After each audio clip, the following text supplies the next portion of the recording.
Hello everyone, I'm Zethrix. And I'm Savazar. And we played Dinkum for 100 days, and here's what happened. Day 21 we didn't have any visitors, so it was time to get right to work. I started by paying off our debts,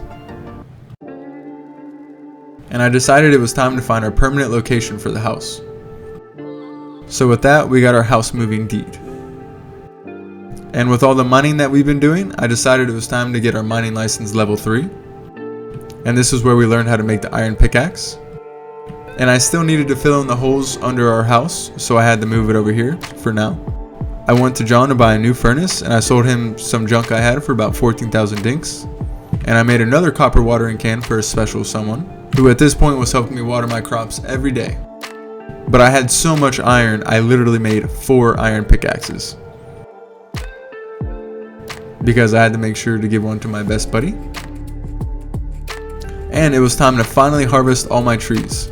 And I may have even decided to plant a few more. And with all those fruits, I decided to make a ton of fruit salad, as this would help me with my energy levels.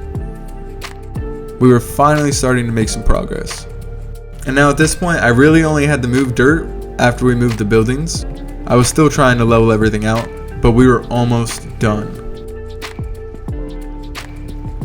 And while we were filling up this wheelbarrow, this little devil decided to take out my barrel. This was like the 3rd time this happened to me, and every time they break it, they empty it. So it was literally like I shoveled all that dirt for nothing. And since we were moving our house, we had to sleep outside. Imagine how Savazar felt about this. And look at all my flowers next to John's shop. Looking good. And that was the end of day 21. Nothing too crazy here because I was bouncing in between tasks, doing some redecorating and doing some digging. And guess who was visiting today? My best friend Clover came today, and I got that cute little hat on the left. After visiting Clover, I made sure to water all my crops. And then I made my way over to Fletch so I could start moving more buildings. This time we were going to move the visitor site. I think at this point I only had a few buildings left, and I was really trying to get everything wrapped up before day 25. So since we moved our house, it was time to fill in this little hole. And I hope you can see we were really starting to make some progress on our town. Savazar gave me a little bit of a hard time when I was trying to move the tent. She just wouldn't get out of the way. Now that I had more room, I redecorated a little bit. And I made a lot more brewing kits, because these were really starting to come in handy.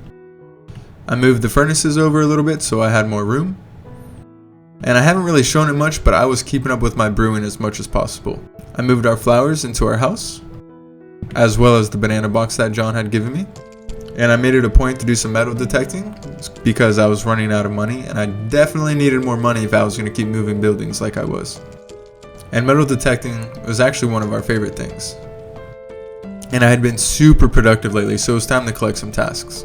And at this point, I just wanted to show you how much digging I was really doing. And with that, it was time to call it a day on day 22. And like I said multiple times before, I wish there was a level for digging, because I would be like 99,000 at this point. So now that it was day 23, I wanted to give you guys a brief little overview of what everything looked like right now. It wasn't exactly perfect yet, but we were getting there. I made my way over to Fletch to see if she needed anything, and I was able to give her a butterfly. And she gave me this nice fancy lamp. Since it hadn't rained in a while, I made sure to water all our crops, and I sold some stuff to John for 66,000 dinks. I went back to Fletch and applied for the building license, and I unlocked more decorative pieces. I then got the building license level 2, and this is where I unlocked the windmill, which doubles the speed time on all your little stations. I went back to Fletch and paid off all their debts. And then now it was time to move one of the last buildings that we had to move, the museum. I put it in its temporary location for right now, because I still had to fill in the hole underneath it, as you can see. And I turned my back for 2 seconds, and look what Savazar brought all the way to our base. It didn't take much, but we were able to finish it off pretty quick. As I was in the middle of my daily digging, this little porcupine decided to get in my way. I wish he would just pick up a shovel and help me a little bit at least. I finished filling in this hole and visited John. I gave him some copper ore, and in turn, he gave me a copper bar. Not a bad deal. I found this big fossil and gave it to Zethryx. I did the usual brewing, and then decided to make a second windmill for the cooking side. And this is where I was starting to feel like everything was finally coming together. But we weren't even close to being done yet. I got some mail from John, and he was kind enough to give me some copper bars. And with that, before we passed out, it was time to get our butts in bed. And with day 23 coming to an end, I could feel the walls closing in. I had so much to do, and I feel like I just did not have enough time. But it's okay, because I still had one more day to really make sure I brought this town together. We managed to get a few levels, and we made about 66,000 dinks. And on day 24, Rain was visiting. But I didn't have time for that, so I went to Fletch to move another building. And it was time to move our house to its permanent location. And of course, on the last night, we were going to have to sleep outside. Who would have thought? And this was going to be the permanent area for our house.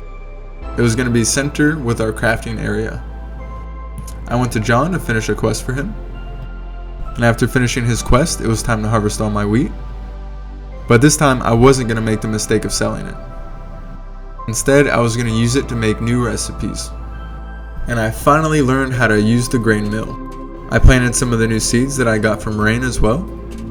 And now it was time to start making all my brick paths. I really felt like this was going to bring the town together. And I was really glad I saved up all my stone this whole time, because if I didn't, none of this would have been possible. We definitely still had more buildings to move, but I really felt like the pathing was going to help structure our town. After placing the brick paths, I decided to place the cement paths on the outside. I even started paving a way to our bandstand. As this was the last day, I was really focused on getting everything done. I was moving as fast as possible, and I wasn't going to let anything get in my way, not even more digging. But before I knew it, it was already almost time to call it a day.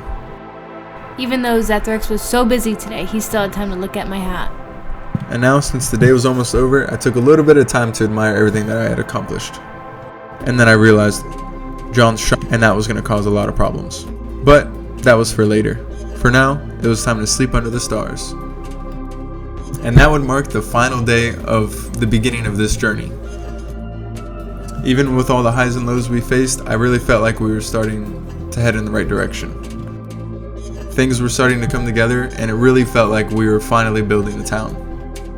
And of course, we woke up in the rain. I spent the rest of day 25 wandering around and remembering where we came from and where we are now. And I couldn't be more excited to see what the next 25 days would bring. Okay guys, if you've made it this far, then you must have really enjoyed the video. So please don't forget to like and subscribe.